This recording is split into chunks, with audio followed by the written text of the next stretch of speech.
Hi student, வணக்கம். இப்போ என்ன பார்க்க போகிறோம்? இயல் 1 எடுத்துக்காட்டு 17. என்ன கொடுத்துருக்கோம்? ஒருவர் 3.25 கிலோகிராம் அரிசியை 3 பைகளில் சரிசமமாக நிரப்ப விரும்பினார் எனில் ஒவ்வொரு பையிலும் எவ்வளவு அரிசி இருக்கும்? அப்போ மொத்தம் அவர்கிட்ட இருக்கிறது பெரிய பையில 3.25 கிலோ அரிசி இருக்கு. அதை எத்தனை பையில் அவரை நிரப்பணும்?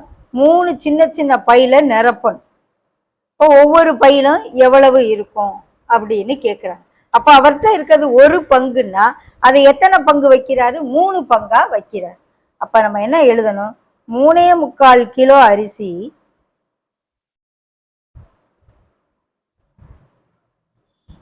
எத்தனை பங்கு வைக்கணும்? 1/3 பங்கு ஒவ்வொரு பையிலையும் வைக்கணும், பிரிக்க வேண்டும்.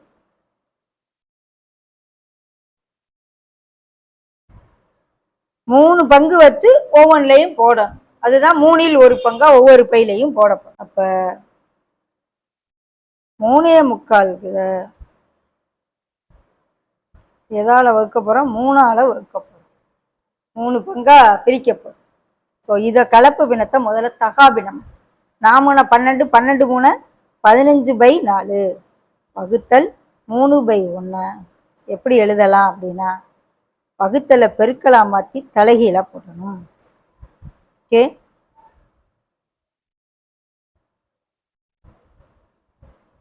இதை கலப்பு பின்னமா மாற்று.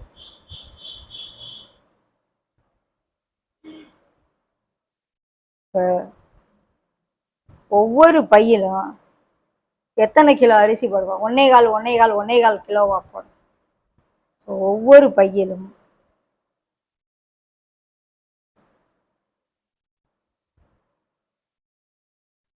1.25 கிலோ அரிசி. அப்போ 3 பையில 3 கால் 3.25 கிலோ சரியா? ஓகே.